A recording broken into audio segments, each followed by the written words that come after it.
para vocês, amantes da profissão. Então, hoje estamos aqui com o professor Gustavo Siqueira, do SSA, em Atlanta, na Georgia.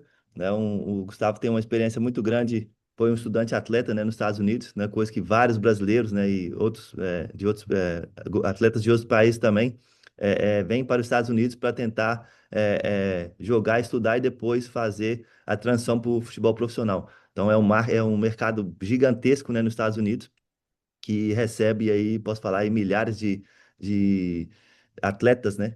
Em todos os anos aí nas universidades, em várias divisões. Então, hoje estamos aqui com o Gustavo. Queria agradecer o Gustavo aí pela disponibilidade, né? Para estar vindo aqui bater um papo com a gente em mais esse podcast. Bom dia, Não, Gustavo. obrigado. Obrigado, Fred. Obrigado pelo convite. Agradeço demais. Tenho acompanhado o podcast de vocês. Eu te acompanho desde 2011, quando você foi um dos primeiros caras a postar vídeo de treinamento de goleiro no YouTube. E agradeço por fazer parte desse podcast e poder compartilhar um pouco da minha experiência aqui nos Estados Unidos. Show de bola. Então, Gustavão, como que foi, né? Você, né, nascido e criado no Brasil, se eu não estiver errado, né? Posso estar errado Isso. também, mas fiz Não, meu para casa um pouquinho aqui. Como foi essa decisão, assim, de sair do Brasil, né? Nós, né, brasileiros que nascemos com essa paixão do futebol, né? E né, de ser goleiro. Sair do Brasil para poder tomar essa decisão de vir para os Estados Unidos, jogar e estudar. Como que foi essa decisão ali com a família? Como foi a decisão ali sua de falar, não, acho que essa vai ser a melhor opção para o meu futuro. Como que foi tomar essa decisão de vir para os Estados Unidos? Então, eu tinha acabado de ser dispensado do Goiás, né? Eu sou natural de Goiânia. E meu pai estava morando em BH, meus pais são de Minas Gerais, estava trabalhando numa companhia, ele foi jogar uma pelada, cara. E aí tinha esse cara que ele fazia o agenciamento de atletas, né, para os Estados Unidos. E até então eu nunca tinha escutado, né, nada sobre os Estados Unidos, sobre faculdade, high school, né, nada sobre. E meu pai jogou pelada com esse cara, eles conversaram, meu pai trouxe essa ideia para mim. Só que na hora, né, você tá com 17, 18 anos, você não quer estudar, né? Quer jogar bola. Aí eu nem liguei muito, aí eu fui para Portugal, no Alcanenense, né? Que é uma equipe pequena de Portugal. E cheguei lá, tive a experiência de jogar fora, era o sonho, né? De ir para a Europa, como qualquer atleta, do Brasil quer. Só que eu vi que talvez não era muito isso que eu estava querendo, né? Que o futebol talvez não fosse a minha principal opção. Eu vi a dificuldade que era, tudo que precisava, e nos meus 17, 18 anos, eu falei, eu acho que é melhor eu ir estudar, né? Ter um plano B, caso o futebol não dê certo. Obviamente, quando eu cheguei aqui a primeira vez, eu queria o profissional, né? Só que, com o passar do tempo, fui vendo que realmente o caminho do estudante atleta foi o melhor que eu podia fazer. Show de bola. E chegando, né, nos Estados Unidos, qual foi o estado que você foi, né? Qual foi a cidade que você foi? E qual foi a primeira dificuldade, assim, os desafios, assim, o primeiro impacto, assim, né? Quando você chegou, né? Não sei, agora eu não me lembro se você foi high school ou direto pro college, né? Mas se foi high school ou college, qual que foi o primeiro impacto para você, assim? E quais foram os desafios, né? Por estar numa cultura diferente, igual você falou, você foi para Portugal, então ali, querendo ou não, a gente consegue, mesmo que é muito diferente, que eu falo muito assim, pô, mas fala português também, é muito diferente, tem que tomar muito cuidado com várias palavras, né? Mas aí vim para os Estados Unidos, uma língua totalmente diferente, uma cultura diferente. Como que foi, né, quais foram os desafios, né, e esse impacto assim naquele primeiro momento? Cara, eu fui para uma junior college, né? Que não é high school e não é college, seria um curso técnico no Brasil, né? Como a gente se diz. É uma faculdade de 2 anos, né? Normalmente é uma porta de entrada para os atletas brasileiros e internacionais. Muita gente tem muito preconceito com a JUCO, que a gente chama, né? JUCO, mas é um bom nível, né, pro atleta, principalmente para aqueles que têm dificuldade com a língua, né, que precisam de ter uma introdução à língua inglesa. São faculdades menores e um povo é mais acolhedor. A minha dificuldade, cara, eu tinha um pouco de conhecimento de inglês, né? Graças a Deus, meu pai sempre me forçou a fazer inglês. Então, eu tinha um conhecimento básico, né? Passar fome eu não passei, eu posso dizer assim. Só que quando eu chego na Crowder College, que foi no Missouri, cidade chamada Neosho. Ela fica perto de Joplin, que foi uma cidade que foi avastada por um tornado.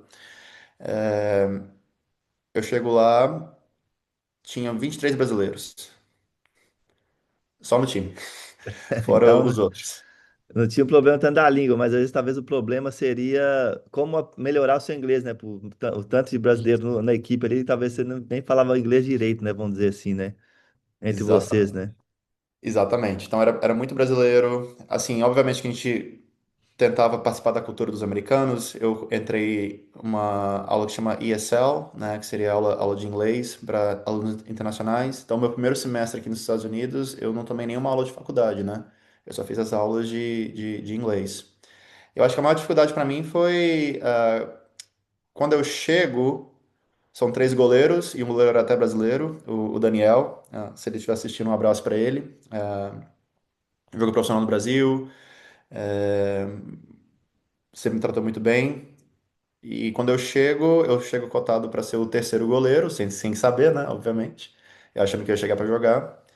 E com o passar do tempo eu acabo tomando a posição, eu consigo chegar como titular, só que no jogo que eu vou titular eu sou expulso pela primeira vez na minha carreira. Então eu perco essa titularidade pro Dani, que depois entrou e não perdeu, sempre jogou muito bem. Então foi a primeira vez que o time chegou na final do Regional, né, do Regional. Mas acho que essa foi a primeira dificuldade. Não foi nem tanta língua, não foi nem tanta cultura, foi mais adaptar essa diversidade. Foi a primeira vez que eu experienciei isso, né, de realmente ficar no banco, né, de sentar e esperar o momento para realmente quando chegar a minha vez de jogar. Show de bola. É porque aqui eu tenho visto muito aqui, né, com os goleiros do Sounders que saem da academia e vão para as universidades, aí eu fico perguntando para eles a conversa com os treinadores na universidade e os caras às vezes falam para ele, não, pode vir, você vai ser meu número um, né? Eles vendem um sonho pro cara ali, pro cara poder fechar a bolsa, né? Para ele Uhum. poder ir, só que acontece que chega lá tem competição, né? Tem competitividade ali entre os goleiros, você vai ter que demonstrar ali o porquê que você merece ser o camisa um, né? Vamos dizer assim. Aí eu sempre falo falando com os meninos, cara, dá uma olhada no roster, né? Dá uma olhada no squad da universidade, vê os goleiros antes de tomar a decisão para você é, é, tomar a melhor decisão possível. Não é que dependendo, porque dependendo de quantos atletas tem lá no time, né, da universidade, o cara Uhum. pode entender um pouquinho, ó, daqui um ano esse goleiro vai sair, ó, dois goleiros vão sair no próximo ano, então já abre maiores possibilidades, não é isso? Sim, correto. Só que ninguém falou isso pra mim quando eu vi a primeira vez, né? Eu acho que essa geração, ela tem uma. A gente sempre fala assim, né? Que a geração anterior sempre sofre mais, né? Mas eu acho que a minha geração foi a inicial que começou a vir nos Estados Unidos, né? Foi quando começou a criar conteúdo, quando você começou a ter o conhecimento de como funciona o sistema americano, né? Sim, Então, eu não entendia nada disso, de colocar o calouro é chamado freshman, né? Eu não entendia nada de freshman, de sophomore, só, junior, senior, eu não entendia nada disso. Para mim era o melhor jogava e não tinha essa, porque aqui ainda tem, acho que tá mudando um pouco, mas ainda tem em alguns lugares essa hierarquia, né? O cara que é senior, ele vai jogar porque ele é senior, sim, né? Independente se ele é melhor, pior, mas ele é senior, ele tem que jogar. Obviamente, se o cara for muito ruim e o freshman ser muito melhor que ele, o freshman vai acabar entrando. Mas se for uma coisa pequena, se for quase o mesmo nível, o cara que tá mais tempo vai entrar. sim, Treinadores aqui dos Estados Unidos, o americano em si é muito diferente, né? Ainda mais em college, porque muitas vezes é uma season muito curta, então ele tenta, pela minha experiência, né? Obviamente, a diferentes níveis, diferentes treinadores, ele tenta arrecadar o maior número de jogadores possíveis, né? Porque ele não conhece. E quando chega aqui, ele meio que vai colocando, né? Ah, esse aqui é titular, esse aqui não é. Então tem muito isso também, né? Eu acabei sendo parte disso no meu primeiro ano, no meu freshman year. show de bola. Só para explicar para a galera, então o sênior é o quarto ano, né? O último ano de universidade, não é isso? Isso. Sênior. O, Aí se- o vem o senior é júnior. o último ano, né? Último ano, o senior, aí o júnior é o terceiro ano de faculdade, aí o sophomore, e aí o Aham. freshman é como que ele estivesse iniciando a faculdade. Então, uma faculdade de 4 anos, essa aí é a sequência deles, ele tem essa nomenclatura, né, vamos dizer E assim. tem, e tem o fifth year também, né? Agora Seria o tem quinto ano. um ano extra, né, que muita gente faz, né? Por exemplo, no meu caso, eu tenho uma coisa que chama red shirt, né? Que seria, na tradução, camisa vermelha. Sim, Que é quando você decide não jogar a temporada. Você tem direito a fazer isso uma vez. se você jogar menos de 3 jogos na temporada. Mas no meu caso, eu tinha quebrado a perna, isso também é outra história. É, e aí eu decidi que em 2017, no meu sophomore year, eu ia sentar para poupar um ano, porque quando você pensa em transferir, Sim. o treinador olha isso também, né? Quantos anos você tem de eligibility, que a gente chama aqui, né? Isso. Elegibilidade em português. Aí eu tenho esse fifth year que você pode jogar também, caso você é redshirt. Show de bola. Gustavão, explica para a gente aí como funciona, né, as divisões das universidades, né? Que eu sei que é NCAA, aí tem outras Uhum. divisões, igual você falou que tem a JUCO. Explica para a gente na sequência, por favor, e depois como que funciona essa questão dos valores das bolsas de estudos para cada nível, né? Se você que tem Uhum. uma experiência maior que eu aí para poder explicar para o pessoal como que funciona esse quesito aí de bolsa, porcentagem de bolsa, etc. Sim, começando pela primeira pergunta, né? Os níveis, né?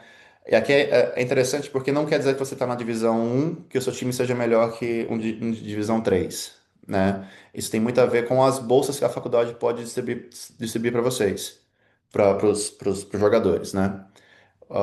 Mesmo a NAIA, né? Que eu vou explicar rapidinho como funciona. Tem muito time de NAIA que seria uma divisão não aleatória, mas né, não faz parte da principal, tem muitos naias que batem D1, né, que a gente chama aqui. Então, não quer dizer que você está no nível que o seu time seja pior ou melhor, né, como no futebol profissional, que você tem primeira divisão, segunda divisão, terceira divisão, quarta divisão, isso não implica nada. Mas seria. Aqui são muitas ligas, né? Como no profissional tem a MLS, tem a USL. Na faculdade é a mesma ideia, né? Tem a liga da NCAA, que ela é dividida em 3 divisões. Certo. Tem a NAIA, que no nosso futebol, né? O soccer, é só uma divisão. Tem a JUCO, né? Que seria a Junior College, que é outra liga, né? É uma liga diferente. E na minha época acho que tinha divisão um, divisão 3, mas eu acho que eles criaram uma divisão 2 também, se eu não estiver enganado. Alguém pode me corrigir. E aí tem um pouco de diferença, né, nessas ligas, né? Por exemplo, para internacionais, principalmente para aqueles que jogaram profissional, a JUCO e a NAIA se tornam muito interessantes, porque elas não têm limite de idade e também a fiscalização deles não é tão forte como é a NCAA. Né? Então, por exemplo, na NAIA, se você tem 20, 27 anos, 28, 30 anos, você consegue jogar ainda. Mesma coisa que na JUCO. Na NCAA, eles não deixam. Você tem que registrar, acho que seu último ano tem que ser 24. Tem que ter 24 anos, até 24 anos para poder registrar na NCAA. Então a NAIA e a JUCO se tornam muito interessantes para os internacionais. A NCAA, ela tem 3 divisões e, como eu disse, ela é relacionada com scholarships, né, que seriam as bolsas. Então, por exemplo, as D1s, elas, D1 e D2, né, que seria D1 e D2, elas dão bolsas esportivas. Então, se você é um estudante atleta, você recebe uma bolsa acadêmica, você pode receber uma bolsa acadêmica através dos seus estudos, e você pode receber uma bolsa através do esporte que você pratica. A D3, ela não te dá bolsa esportiva, ela é só acadêmica. Então, por exemplo, aqui em Atlanta a gente tem a Emory University, que é uma faculdade muito boa para medicina, para nursing, né, para ciências. É uma faculdade muito grande, muito rica, só que ela é D3, porque ela é focada mais nos estudos. A parte Ah, acadêmica ali do estudante atleta. Então, se ele tem é o GPA, né, que eles chamam, né, que é ali, uhum, vamos falar as notas muito boas, né, vamos traduzir do sim. pé da letra. Se ele tem Aham. umas notas muito boas, né, ele consegue pegar uma bolsa acadêmica e não uma bolsa esportiva, não é isso? Ou um pouquinho dos Na dois, às D1, vezes, dependendo, né, dependendo do colégio, você consegue os dois, será? então na D1 e na D2 e nas NAIAs, ele consegue. Ele Certo. consegue. Na D3, você não tem bolsa esportiva. O esporte, né, que eles chamam os programas, eles, eles não recebem nenhum fundo para pagar o atleta. Né? Eles não têm uma verba destinada aos atletas. Na D1, D2, NAIA, JUCOS, eles têm. Então a D3, ela é muito. muito, a gente chama heavily, né? Ela é muito forte com americanos. Porque normalmente, se você é do estado da faculdade, você tem um desconto, porque você pagou taxa. Então, essas faculdades acabam sendo mais interessantes para os americanos, ah, que realmente não pretendem jogar profissional, né? Eles só querem ali fazer o. Porque tem uma mentalidade diferente, né? Que é ali só estudar, jogar o futebol porque ele gosta, né? É muito mais passional. Tanto que tem vários treinadores que eu converso, que eu vou em camps, nessas coisas, eles adoram D3. Porque o cara que tá ali, ele tá ali pelo amor, né? Ele não tá recebendo nenhum dinheiro para fazer aquilo. Então pro treinador se torna muito mais prazeroso, muitas vezes. Aí a D2 e a D1, elas se tornam teoricamente mais competitivas porque elas têm o dinheiro envolvido. E a D1, normalmente, elas são faculdades maiores, elas são faculdades públicas, que a gente chama, né? Uhum. Pública, mas você tem que pagar. E muitas dessas faculdades, elas têm futebol americano. E o futebol americano, como você sabe, aqui nos Estados Unidos, ainda mais aqui na região do sul, né, na Geórgia, é muito grande. É maior que a NFL, né? O pessoal aqui gosta mais do college do que da NFL. Se tornam faculdades muito ricas. E agora tem o NAL, que os atletas podem receber dinheiro. O que abriu muitas portas para vários jogadores internacionais que jogaram profissional, que ainda estão naquela idade, né, antes de 24, para virem jogar. Porque na minha época mesmo, 4 5 anos atrás, você não podia ter nenhuma relação profissional, você não poderia receber dinheiro jogando futebol. Com o passar do tempo, os atletas perceberam que eles estavam perdendo dinheiro com isso. Porque jogava, a faculdade ganhava dinheiro em cima deles através de transmissão, de venda de camisa, de tudo, só que o atleta não via esse dinheiro, ia para a faculdade. Aí agora eles estão pedindo esse extra, né? Você recebe a bolsa e você está recebendo um salário em cima. Isso é só na D1, a D2 não chegou nesse nível ainda. A D2 ainda é só através de bolsas.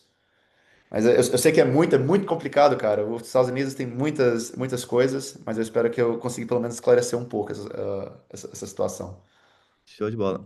Você tem um pouquinho da noção assim de questão de valores, assim como funcionam as bolsas? O negócio falou que mesmo as escolas, as universidades públicas, elas têm um FII, né, que é um pagamento anual ali que o Uhum. atleta ou o estudante tem que pagar, né? Ao menos que ele tenha, até que, você me corrija se eu estiver errado, até aqueles que têm a bolsa de 100% ainda tem um FII que tem que ser pago ali durante o ano, não é isso? Se você for internacional, talvez sim. Depende da faculdade. Se você for do estado, é por isso que muitos, você vê times americanos desculpa, faculdades com muitos americanos, porque esses jogadores vêm mais baratos. Porque como ele é do estado, ele já está pagando, depende do estado, que é muito, depende do estado, ele já paga as taxas e isso debate, né, abate depois. Bolsas, elas não funcionam em porcentagem, né? Por exemplo, 75%, 100%, justamente por causa disso, porque é 100%, mas você tem que pagar, então não funciona dessa forma. Normalmente as conversas que você vai ter com o treinador, ela vai ser através de números, né? Por exemplo, como se fosse um salário mesmo. Eu vou conseguir te dar US$ 15.000 de bolsa e isso vai deduzir do seu, a gente chama aqui do tuition, né? Aí depende, é 100%, por exemplo, é 15 mil, é para tuition, é para comida, é para housing, é para livros, né? Porque você tá aqui não só para jogar futebol, você tá aqui para estudar também. Então tem tudo isso entra na conta. Então muitas vezes a pessoa fala, uma bolsa 100%. Mas 100% o quê? Né? É a tuition, é o rooms and board, é os livros, né? Então, quando você vai conversar com alguma agência, com alguma coisa assim, sempre pergunta, não trabalhe em porcentagem, sempre trabalhe em números, porque você vai ter uma melhor noção de quanto você vai estar recebendo e talvez gastando também. Show de bola. Então tá aí a dica, né? Se for falar de porcentagem de bolsa, fala dos valores reais, assim, Reais. reais, no modo de falar, né? Se é em dólar, mas o valor real da anualidade, né? Vamos dizer assim, né? O que que ele tem que pagar Uhum. aí e se é, igual você falou, dividiu aí, né? Se é de housing, se é de alimentação, se é da parte acadêmica ali de livros e ajudas que sejam, né? Show de bola. Gustavão, como que é a rotina do estudante atleta, né? Você até vou adicionar alguma coisa O Dante tá lá em Oklahoma, foi meu goleiro nos Estados, lá na Tailândia, né? Transferiu para os Estados Unidos. E o Carlos também fez, então assim, o Carlos trabalhava, né? Então assim, além disso, o visto dele dava uma opção ali de algumas horas nas semanas para poder fazer um trabalho dentro da universidade para poder estar batendo nesse valor que ele teria que pagar ali é, Uhum. na anualidade dele. Como é que funciona a rotina ali do estudante atleta? Normalmente, que horas que eles treinam? Quantas vezes eles treinam? Qual que é o calendário ali do futebol universitário? Então, varia muito de faculdade para faculdade, varia muito de atleta para atleta, né? É uma pergunta tipo. Tem atleta que, na minha experiência, eles vêm de uma família muito boa, né? Muito bem financeiramente, e o cara não precisa trabalhar. Então ele vem para jogar, estudar e só isso, né?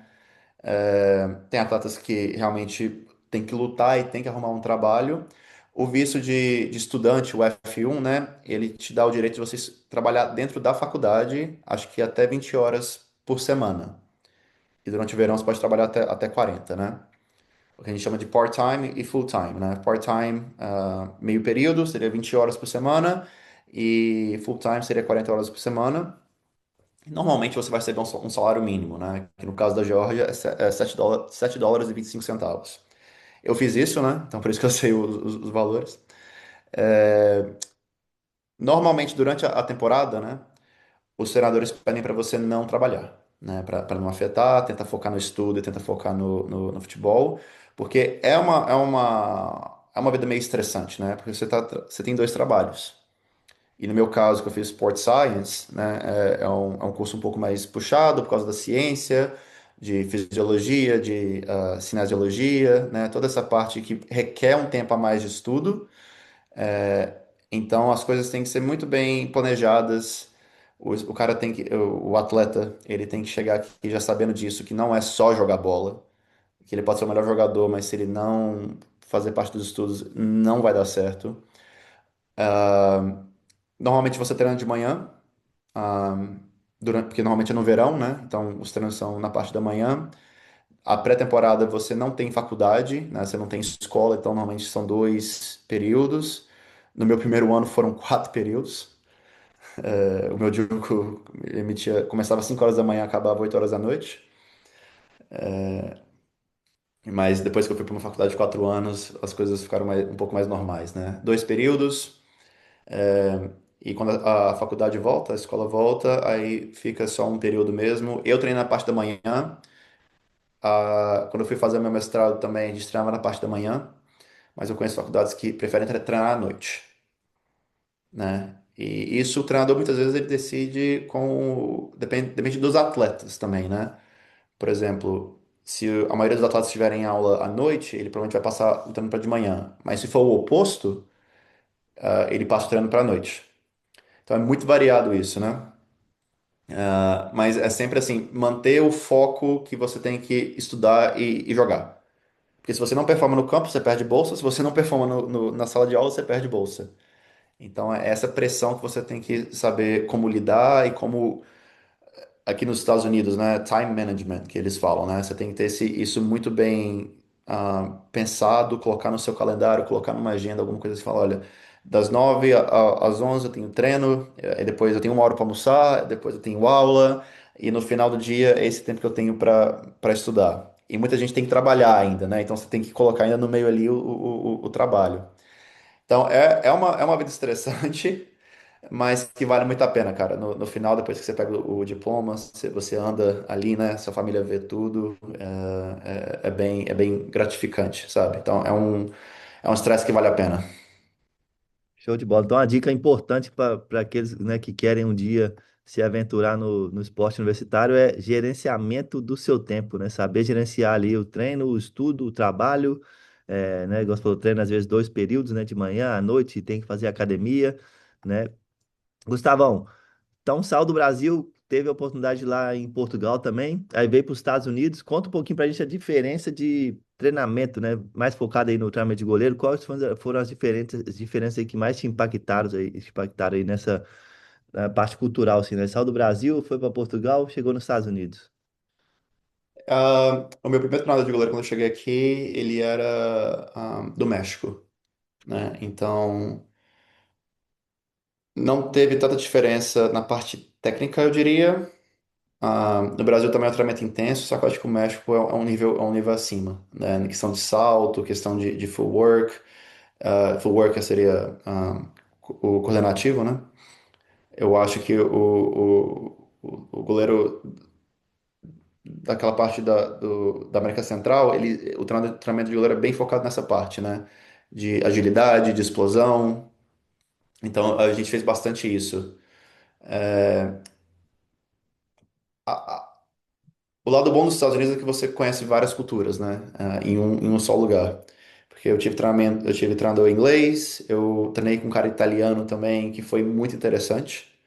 Ah, como a nossa cultura relaciona, só que tem umas divergências em relação ao treinamento de goleiro. A britânica eu tive um pouco de problema de aceitar no início, né? Porque eu acho que é outra forma de pensar o goleiro, é outra forma de pensar a técnica. Acho que a gente tem muito mais essa flexibilidade, essa coisa. Tem a técnica, só que eu acho que o britânico é muito robótico, né, com, muito metódico também, com várias coisas. O italiano, eu acho que foi um dos melhores treinadores que eu tive. Porque eu sempre fui um goleiro muito agressivo, principalmente no chão, no 1 contra 1. Eu sempre fui muito mais de atacar a bola do que esperar no X, né? De abrir o espacate.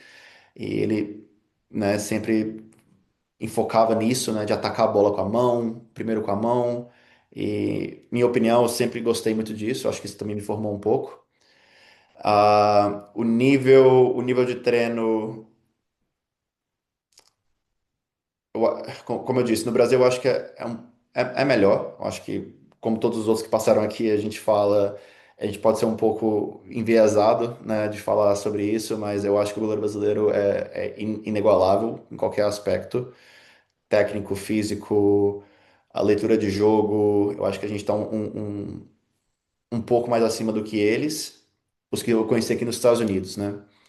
Em Portugal, eu tive o prazer de jogar com um cara de Senegal, que também que um grande goleiro, cara, um grande goleiro, técnica diferente também, só que muito forte fisicamente, muito forte fisicamente. Bola aérea era todas dele, era uma coisa absurda. A bola tava na grande área assim, quase na saída da grande área e tava saindo para pegar a bola, sabe? Tipo, outra mentalidade e agressividade também. Mas eu ainda acho que o Brasil, a escola brasileira é a melhor que tem. Acho que quando eu vejo um goleiro brasileiro também, você já nota de primeira. Você olha assim e fala, putz, o cara é brasileiro. O cara é brasileiro. O cara é brasileiro. Então, eu acho que a do Brasil é incomparável. Top demais. Então, essa experiência de ter vivenciado, né, treinador de goleiros de diferentes culturas, né? Você chegou a treinar com o treinador de goleiro americano ou não? Americano. O primeiro cara era hispano-americano, né? Então, Ah, é do tá. México, mas Beleza. cresceu aqui, Cresceu mas aqui. vinha e voltava. Acho que 100% americano eu não cheguei a ser treinado, né? Certo. Ah, dos treinos do Brasil para os Estados Unidos aqui, porque, né, na minha, vamos falar assim, antigamente, né? Tô ficando velho já, mas é isso aí, já são 16 anos, né? Assim, quando eu comecei a trabalhar com treinamento de goleiro foi em 2010. Uhum. Em 2010 para cá, o treinador do treinamento de goleiro evoluiu muito, né? Tinha algum tipo de treinamento, de método, né? Que, vamos supor, estava no Brasil, talvez fazia uma parte mais de footwork, coordenação ali, mais de reação. E teve alguma coisa que, né? Você falou, trabalhou com treinador de goleiro britânico e italiano, né? Mexicano também. Algum método de treinamento que foi muito diferente, assim, quando você vê e você falou, pô, esse cara aqui tá fazendo uma coisa muito diferente do que eu estava acostumado, né? No quesito ali de treinamento de goleiro, assim. Teve alguma coisa que te impactou, algum método, algum treino, assim, você fala, nossa, esse treino aqui é muito diferente, ou... no lado positivo ou no lado, né, não negativo, mas de ser diferente, né? Eu acho que o britânico, eu acho que o que me surpreendeu foi muito lento, sabe? Eu acho que foi um treino muito metódico, né? Tipo assim, você vai, puf, bola, joga. aí você anda, aí puf, pega, aí depois você vai abrir o espacate. E pode ser também que às vezes o cara não estava no nível que eu esperava, né? Pode ser isso também, pode ser uma coisa, mas eu tive essa visão. E também depois, como treinador, eu vi outros treinadores britânicos fazerem, né? É, tem até uma intensidade, mas as coisas são muito assim. No momento você faz rápido, mas depois você para, né? Você diminui. O que é, como a gente fala, né? Não existe errado e certo, né? Se você estiver segurando a bola e mantendo a bola fora do gol, é o importante. Mas essa eu fiquei em choque, assim, falei, cara, isso aqui tá muito lento pra mim, sabe? Acelera, né? Tipo, intensidade. Acho que o italiano, pra mim, como eu disse, acho que foi o melhor, por exemplo, atacar a bola no meia altura. Quando ela tá quicando, né? Quando ela não vem pra você. Quando você tem que sair na bola, ela tá quicando ali, você tem que atacar ela. Eu acho que isso foi uma coisa interessante, que eu não fazia, né? Eu não fazia e eu comecei a fazer. E uma coisa que, por exemplo, você falou, né? O treinamento evoluiu muito. Quando eu fui para Portugal, foi quando eu fui realmente exigido a jogar com o pé, né? Eu lembro que no Goiás, antes da Copa do Mundo, não podia passar pro goleiro. Depois da Copa do Mundo, eu tinha que ser o Neuer, né? Foi em 2014 ali, então antes da Copa não toca pro goleiro, fica ali dentro do gol, fica dentro da grande área. Depois da Copa do Mundo eu tinha que estar jogando no meio do campo. Ah, isso aí foi bem engraçado, mas aí em Portugal eles realmente exigiram jogar com o pé, só que aqui nos Estados Unidos foi onde eu realmente aprendi um pouco mais sobre posição, né? Posição de abrir, posição corporal para receber a bola, posição corporal para quando a bola vier longa, né, para fazer a cobertura. Porque eu digo abertamente, eu nunca treinei isso no Brasil, cara. No Brasil era só mão, era reação, era parar a bola de ir pro gol. Que, na minha opinião, é o primeiro trabalho do goleiro. Só que com o futebol evoluindo, eu tinha que desenvolver toda essa parte, que eu não cresci desenvolvendo. Mas aqui nos Estados Unidos, com o treinador mexicano, né, o americano mexicano, ele me ensinou muito essa parte de usar o pé, a gente chama back foot, né, que acho que no Brasil é passe direcional, né, toque direcional. Fala de novo, qual que você falou? O back foot, eu acho que como é É, que o chama isso back no foot Brasil? é achar o pé mais longe, né? O pé mais longe, né? Posse do pé mais longe do jogador, né? Pra do, poder do, do forçar ele já corpo. com. O que eu nunca aprendi na minha vida, né, porque a bola chegava era tirar, era espanar a bola. Então acho que isso foi interessante. O britânico também me ajudou bastante nessa parte de posicionamento de cobertura, né? Por exemplo, jogar um pouco mais alto, tentar ficar do lado da bola. Coisa simples, cara. Que assim, ninguém nunca tinha me dito. E muitas vezes eu relutava um pouco, né? Pela minha experiência do Brasil, até por um pouco de ego, né? Que a gente sempre vem com um pouco de ego, né? Quando a gente vem do Brasil, fala, "Ah, isso não existe, não existe." Mas depois que você aplica, você vê que funciona, você vê, não, pô, beleza, você fica um pouco mais maleável, né? Você consegue entender um pouco mais e tentar reproduzir dentro do jogo. Justamente. Não, essa questão aí acho que também fala o pé de fora também, né? Que é o goleiro passar pro lateral ali, vamos dizer, pro zagueiro no pé de fora, ou você Uhum. dominar com o pé de fora também para poder direcionar, né, o seu primeiro toque, né? Então as coisas que vem Exatamente. mais que evoluíram ainda muito nos últimos anos. Eu tive um treinador em 2000 acho que foi 2005, 2006, o Expedito lá em Minas Gerais. Ele falava, ó, o goleiro tem que saber bater o tiro de meta de perna esquerda e perna direita. Isso muitos anos atrás, né, cara? E aí eu sempre quando eu virei treinador de goleiro, eu sempre passava isso ali na época ali, né? Brincava com os caras no América, assim, ó. O pé esquerdo não pode ser só para subir no ônibus, não. Tem que saber bater um tiro de meta, né? E depois foi evoluindo cada dia mais. Não que os goleiros, né? A gente assistia vídeos aí antigamente, não que os goleiros brasileiros, por exemplo, Rogério Ceni, próprio Júlio Uhum. César entre Uhum. outros, até se aventuravam, mas o jogo não era tão.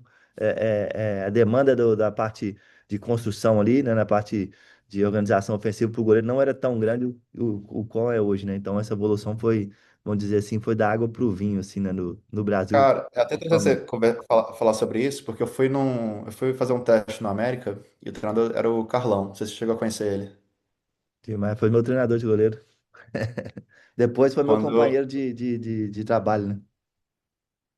Cara, foi a primeira vez que eu fui exigido a usar meu pé esquerdo. Eu lembro que a gente estava treinando ali no Lano Drummond e tinha um campo lá em cima, né? O último campo.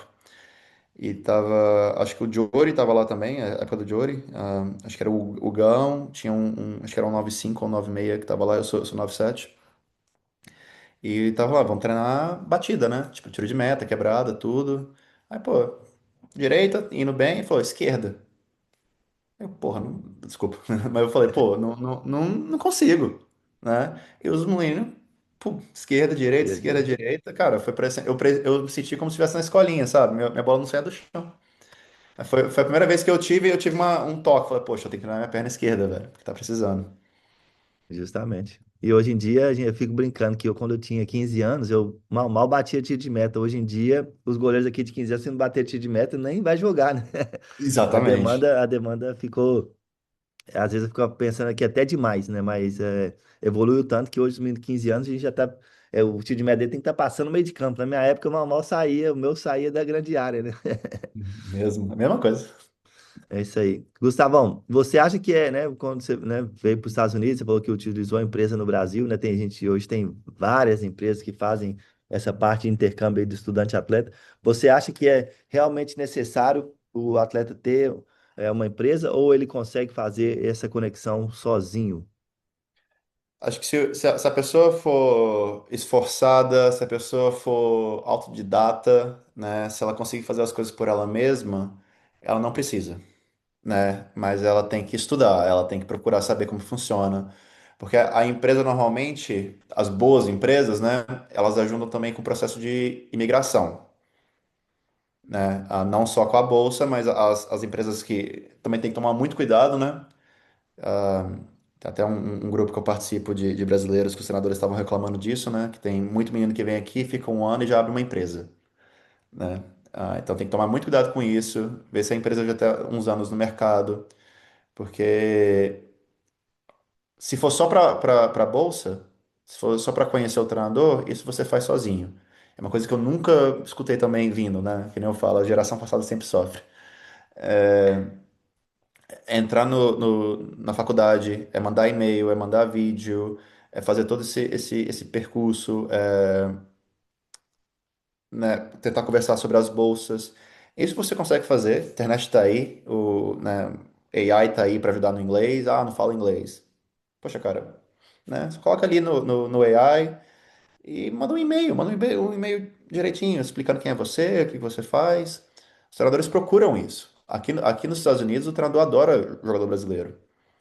Mas se você faz esse tipo de pessoa. Mas se for uma pessoa que tem um pouco de dificuldade, né, de não entender, eu indicaria as companhias sérias, né, as que já estão no mercado, já faz isso já tem um tempo, porque normalmente elas ajudam também na parte de imigração, de qual documentação você vai precisar, né, e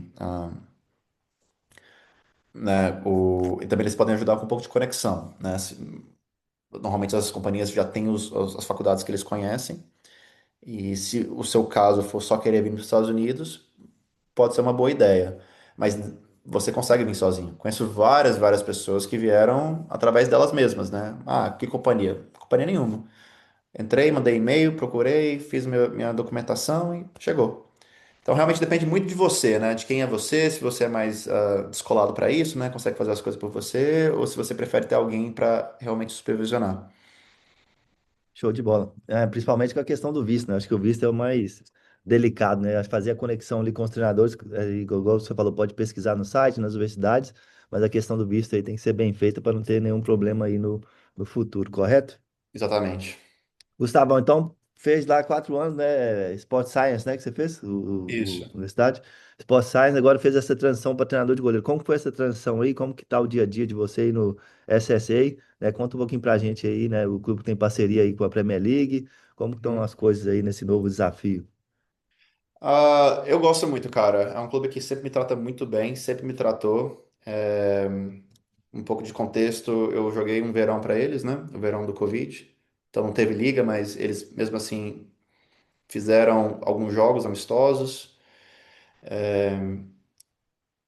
Eu tinha acabado de formar, então eu comecei como treinador do sub-8, sub-9, né? Como qualquer pessoa começa, sem licença, né? Só pelo amor. Fazia outros trabalhos também, tudo focado em futebol e exercício. E na época eu estava com visto que chama OPT, né? Que toda vez que você forma, você tem direito a ter um ano de trabalho aqui nos Estados Unidos, legalmente, né? É. E aí, depois que o meu OPT venceu, eles pagaram o meu mestrado. Pagaram assim, né? Eles me pagavam e o dinheiro ia pro mestrado. E depois que eu finalizei o mestrado, eles me colocaram como assistente de diretor de goleiro, né? Acho que nem existe essa posição no Brasil, né? Normalmente é só o treinador. E basicamente o meu trabalho é ver todas as categorias com os goleiros, né? E todos os níveis. Porque, voltando à parte de ligas, né? Na academia é a mesma coisa, né? Na base. São várias ligas diferentes, da mesma idade. Então, a gente tem 5 ligas para o sub-15, por exemplo. Então, eu tenho que ver todos os goleiros. Mesma coisa para todas as categorias. Hoje a gente tem 160 goleiros no clube. Então, vou chutar por alto aqui, né, o SSA aí deve ter mais ou menos uns 3.000 atletas, né? Vamos falar assim, uns 2.000, pelo menos.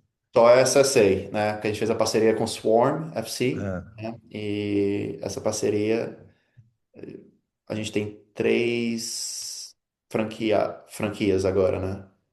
Então deve ser um pouco. Já tá na casa dos 10 mil, né? 20, 30 mil atletas. O Swarm, né? Mas a SSA é mais ou menos uns 3 mil alunos. isso aí que é o pessoal no Brasil não tem noção, né? Que às vezes vai lá no Brasil, tem lá o sub 10 ao sub 18, você põe ele 20 atletas ali por categoria, 25 no máximo, né? E aqui Uhum, nos Estados Unidos tem, igual você falou, né? Só o sub 15 tem 5 níveis, né? Vamos dizer assim, né?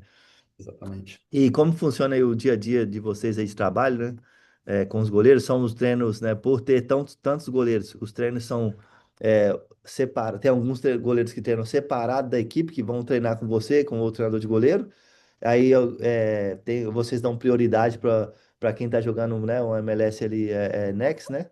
E Uhum. aí esse goleiro treina também com vocês, com a equipe. Como que funciona esse dia a dia aí com os goleiros? Cara, é bem interessante você falar isso. Eu gosto muito de desenvolvimento, né? Eu acho que eu venho nessa nossa cultura de treinadores que procura o desenvolvimento. Então, eu tento trabalhar com todos os goleiros possíveis. O único nível que eu não trabalho seria aqui no Sul, a gente tem essa liga chamada SCCL, né? Que seria SCCL. Que ela seria uma liga mais baixa, então eu acabo não trabalhando com ela, mas tem um treinador de goleiro que trabalha com esses atletas. E eu trabalho com o resto, né? Então, a MLS, ela recebe mais treinamentos. Eu trabalho com eles 2 vezes na semana. E o meu diretor, que é o Kel, ele trabalha segunda e quarta-feira, eu trabalho terça e quinta-feira com a MLS. E o feminino, que a gente tem que lembrar também, são 5 níveis para o masculino e tem o feminino também, que são outros. A gente acabou de ganhar outra liga, então são 5 níveis também. Então eu tenho que ficar vigiando esses dois gêneros, essas duas equipes, e eu sempre tento treinar com eles pelo menos uma vez na semana, Certo. né? Mas o schedule para os melhores times é 2 vezes comigo e 2 vezes comigo. Na MLS, o Kel trabalha com eles. E no feminino a gente tem o Coach Patrick, que é um americano, muito, muito bom também. Foi treinado por um italiano, então ele tem essa técnica o que me agrada também. E ele trabalha com o feminino, ajuda a gente na parte do feminino.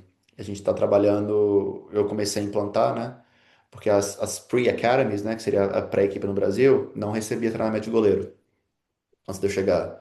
Uma coisa que eu implementei é, vamos começar dos mais novos até lá em Desenvolver. cima, para não precisar ficar recrutando tanto atleta, né? Aí a gente começou a implementar isso e a gente está recebendo grandes frutos, né? A gente conseguiu mandar o Connor ano passado para o Atlanta United. A gente conseguiu colocar uma das atletas em um dos ID camps para o National Team. Um goleiro também sub-14 a gente conseguiu colocar no ID Session, né? Não foi não foi no treinamento da seleção, mas foi aqui nos Estados Unidos eles fazem esses camps, né, de identificação, onde os atletas vão, os treinadores olham e eles pegam os melhores e mandam para vocês, no caso, né? É, justamente. Isso, essa parte do ID eu achei muito interessante, né, da seleção, porque eles conseguem mapear um número maior de atletas, né? Então, eu pensando no Brasil, assim, um tanto de talento que o Brasil tem, o Uhum, Brasil deveria fazer isso, né? Dividir um pouquinho por região e fazer uhum, esse, que seja 2 dias, um dia, né? Que às vezes você acaba encontrando um ou outro atleta ali, né? Então você faz o ID, depois vem o mini camp, depois que vem o national camp, né? Que era um uhum, desses aí que eu tava lá na Atlanta lá. Então, assim, esse aí eu achei muito interessante quando eu participei, né? Que eu participei de todos, né? Do ID, uhum, do mini, do national. Então, assim, ver essa progressão, o jeito que eles fazem o acompanhamento ali do atleta, né? Então ele já tem o atleta no sistema, já faz eles fazem uma, como é que fala? Uma pontuação ali para cada aspecto dele, então faz uma divisão ali, deixa tudo no banco de dados. Então, o cara, se ele foi uma vez pro ID Center, ele tá sempre no sistema ali da seleção, então é muito legal, muito interessante. uhum. Gustavão, você que teve a oportunidade aí de participar, né? Tá, não sei se já finalizou ou vai finalizar a licença nos Estados Unidos.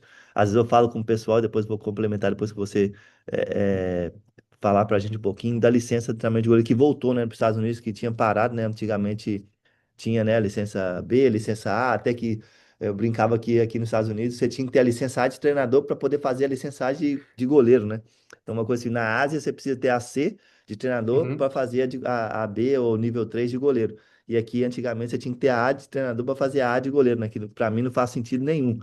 E eles voltaram agora com as licenças, você teve a oportunidade de começar e fazer a licença C. Como que foi esse processo? Como é que foi essa experiência aí para você? É, essa parte é a mesma. Não mudaram, eles querem fazer isso. Eu cheguei a conversar com a diretora do curso, ela falou que eles pensam o treinador de goleiro como um treinador principal para fazer parte do staff. E uma das nossas, porque as licenças custam dinheiro, né? Então a gente chegou assim, a gente é o parte do staff que é menos remunerado e é o que tem que gastar mais com licença, né? Então, assim, eles estão começando agora. Eu acho que eles são a única federação que tem uma licença C para goleiro, né? Eu tava vendo a do Brasil, a UEFA, eles começam na B, né? A gente até chegou a trocar um pouco de ideia sobre isso. Eu achei muito raso, né? Eu acho que as licenças aqui não são focadas no futebol, mas no management, né? De como você controla o seu environment, né? Eu tô tentando não usar anglicismo aqui, mas tá um pouco difícil. Então, por exemplo, na minha realidade, porque aqui as realidades são tão diferentes uma das outras, né? Por exemplo, a sua realidade é completamente diferente da minha, né? E eles tentam colocar como todo mundo estivesse no mesmo nível, né? Então, qual que é a sua realidade? Qual que é a sua realidade? E eles não aprofundam muito, né? Que nem eu fui fazer o in-person, né? O pessoal, e a gente tem que fazer um treino, né? A gente tem que planejar um treino e aplicar o treino ali. O nosso treino não teve mão. Ele não precisou usar a mão, né? Era um treinamento de site de jogo e o nosso treino todo eles falaram, não precisa usar a mão, porque não faz parte da ideia, do seu objetivo. Seu objetivo é sair jogando, então não tem necessidade de ter chute. Aí eu fiquei assim, mas poxa, gente, eu tô aqui pra treinar goleiro, eu não vou dar um chute no gol? Não, o goleiro tem que sair jogando. Sabe, então tem esses questionamentos que eu comecei a fazer. Eu acho que a licença é nova, eu acho que eles vão evoluir. Eu acho que a ideia deles é muito boa, né? De querer fazer isso, de querer introduzir para as pessoas. Eu acho que é interessante também o que eles estão tentando fazer, falar, você tem que ser o treinador primeiro, para depois ser o treinador de goleiro. A ideia é interessante, só que ao mesmo tempo, se eu quero focar como treinador de goleiro, se eu tenho essa intenção, eu não vejo por que eu preciso fazer uma licença B. Por exemplo, no caso, eu vou fazer a licença B aqui. Sim. Só que um pré-requisitos é você ter um time. Para você treinar, fazer os assessment, né? Que são Os vamos falar vídeos. assim, os para-casas, assim, né? Aham. Entendeu? Então, como que eu vou fazer? Ah, eu tenho que pegar um time emprestado, sabe? Isso tem que ser o mesmo time, né? Você tem que fazer, acho que dois assessments, ou três, desculpa, e tem que ser os mesmos jogadores, sabe? Eu fico assim, poxa, mas eu não treino nenhum time. Eu não tenho time, é. Então, aí eles falam, não, mas tem que ter. Se você quiser fazer a B dos Estados Unidos, você tem que fazer se você quiser fazer a B de goleiro, você tem que fazer a B de treinador. E, na minha opinião, eu provavelmente vou fazer as duas, né? porque o clube sempre me dá o suporte para isso também, financeiramente, então eu não tiro do meu bolso, e educação para mim é sempre melhor, né? E provavelmente eu também quero fazer muita do Brasil, que a gente chegou a conversar sobre isso também. Então, eu provavelmente, depois que eu conseguir terminar a B aqui, eu provavelmente vou tentar fazer a do Brasil também, até para ter um pouco de experiência, para ver, né, como se está se ensinando no Brasil hoje em dia também. Com certeza. É, o pessoal entender um pouco. Eu, igual eu falei, eu concordo também com você, tipo assim, que eu acho que o treinador de goleiro tem que entender o todo primeiro, que é o jogo, depois se especializar, mas é igual você falou, não adianta. O treinador de goleiro, às vezes, às vezes não, né? 90% das vezes é o que ganha menos. E o treinador de Uhum, goleiro tem que ter uma licença A de treinador para poder fazer uma licença B, licença C de treinamento de goleiro. Isso aí não faz sentido. Eu acho que quanto mais conhecimento o treinador de goleiro possui, melhor. Vai ajudar ele, vai ajudar a comissão técnica. Às vezes você está numa equipe que só tem um treinador, o operador físico, você é como um auxiliar ali, né? Então isso acontece muito. E essa outra parte da licença aí que aconteceu aqui ano passado foi assim, ó. O auxiliar do primeiro time tá uhum, fazendo a licença A dele, e na licença A, você, igual você falou, ele tem que ter um time. Então ele tem que gerenciar um time. Então ele teve que descer para o segundo time, pedir permissão assim para o treinador do segundo time para poder rodar, para ser o treinador duas vezes ali em dois jogos da MLS Next Pro, que é um nível profissional. E eu ficava uhum. pensando, no Brasil isso nunca ia acontecer o Nunca. cara sair do treinador do. Vamos colocar um sub-20, por exemplo.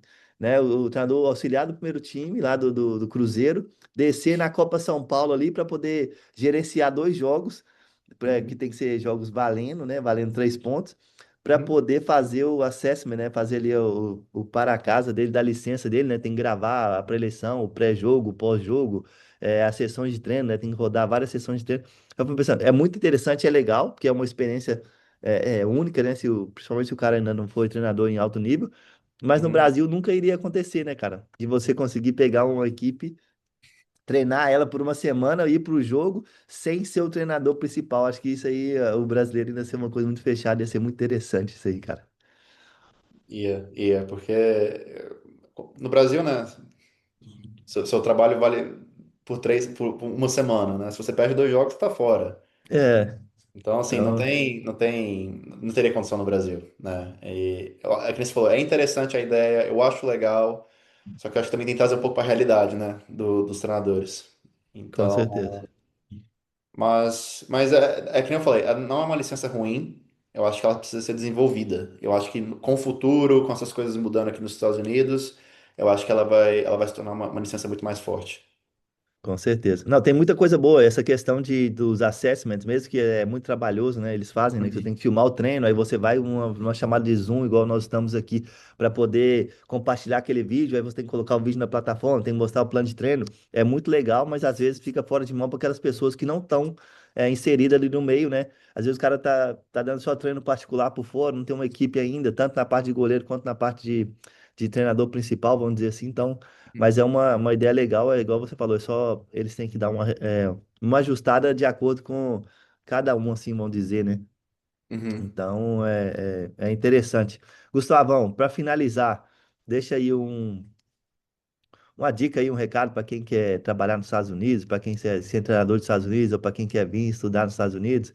Deixa aí um recado, uma dica, né? Aquilo que você vivenciou aí nos últimos anos aí, para o pessoal, quando tiver essa oportunidade, né?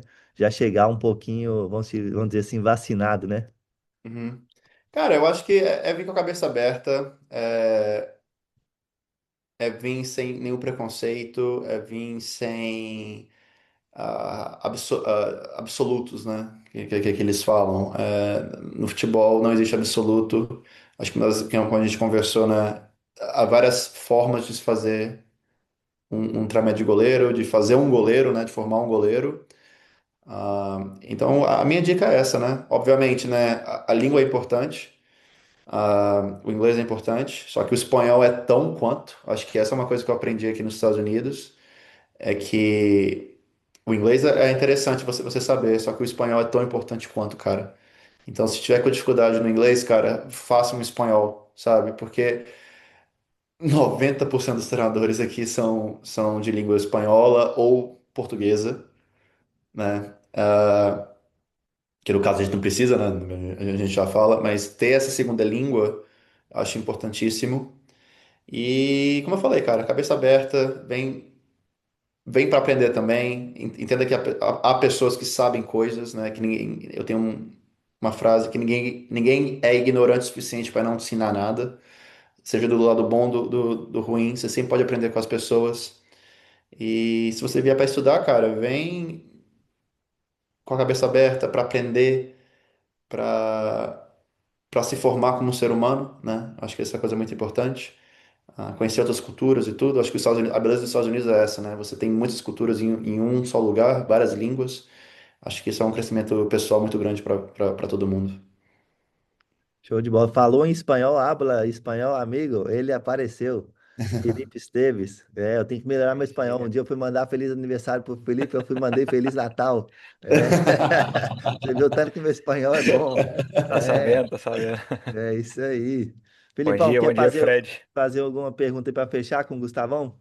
Bom dia, Gustavo. Primeiro, Gustavo, te pedir desculpa, cara, pelo atraso. Não, tranquilo. Coisas de. O Fred sabe muito bem, família, menino pequeno. O Uhum. Gustavo ainda tá engateando aí que eu vi. Não, Mas beleza. um prazer ter você aqui, Gustavo. Sim, ter esse primeiro contato. O Fred me falou muito bem de você e tal. E um prazerzão mesmo te receber aqui com a gente. É, Sim, cara, gostaria de fazer uma pergunta. Gustavo, como que foi o seu mindset, assim, no momento da transferência, né? De transferir de você pro campo, jogando e depois você fora das quatro linhas, né? Como que fala? Uhum. Como foi essa transição? Se você pode dar uma pincelada, certeza que o Fred já te fez essa pergunta.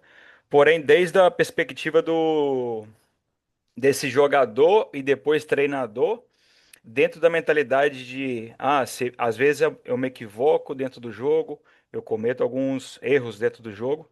Então, como que o meu treinador de goleiros do lado de fora tá vendo isso e como que é o feedback dele também para mim, sabe? Então você Uhum. teve essa perspectiva dentro do campo de também Uhum. olhar e agora eu errei tal coisa ou eu tenho um determinado tipo de medo em situações que acontecem dentro do jogo e agora Uhum. tendo essa outra perspectiva do de fora, como que você passa esse feedback para seus goleiros também? Cara, acho que a primeira pergunta, a transição, né, do mindset, eu acho que para mim foi muito tranquilo, porque eu sempre fui o meu treinador. Como eu falei, eu acompanho o Fred desde 2011, ele quando veio do América. Eu sempre fui muito tentando autodidata, né, porque a minha escolinha que eu participei no Brasil, a escolinha do Vasco, né, não era um Vasco de verdade, era o Vasco de Goiânia.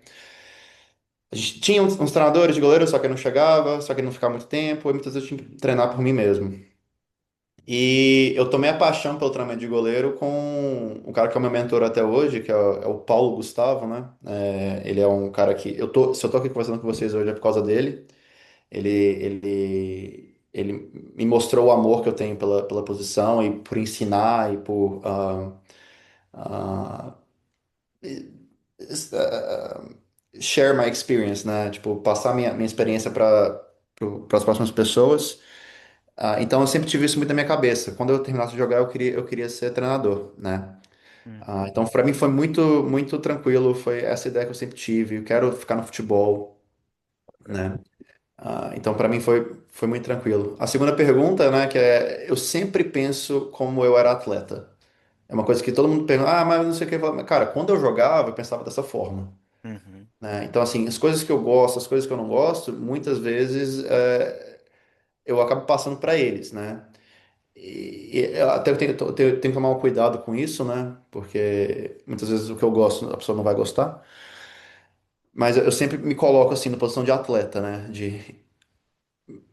Por exemplo, que nem você falou, feedback, vou ter um erro.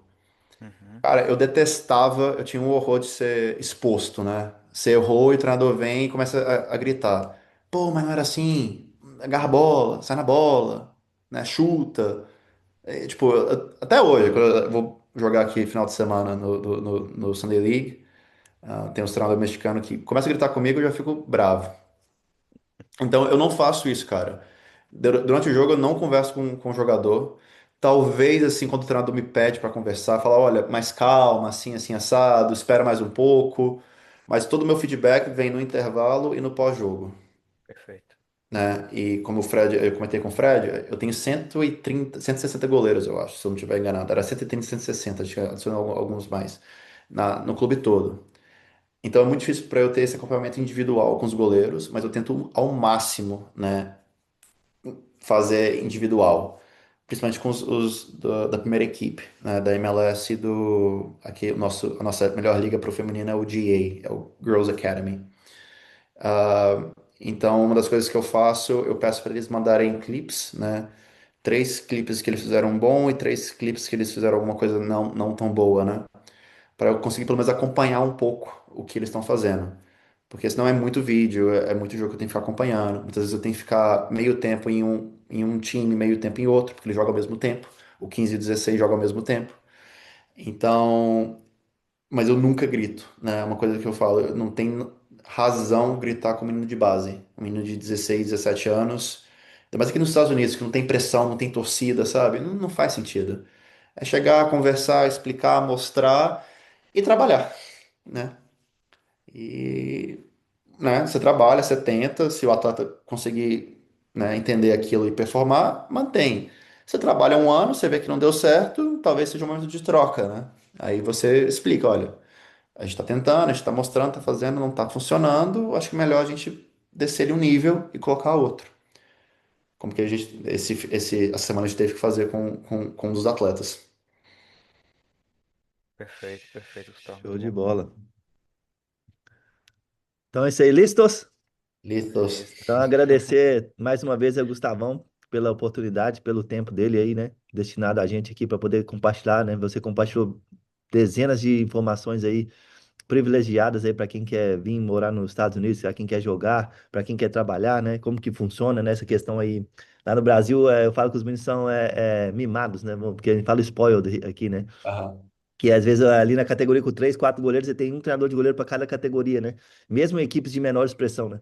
E aqui as academies, né? Geralmente o treinador de goleiro pelo menos treina pelo menos duas ou três equipes, né? Então ele tem no mínimo ali 10, 12 goleiros. Então essa é uma diferença muito grande. Então te agradecer mais uma vez, Gustavão.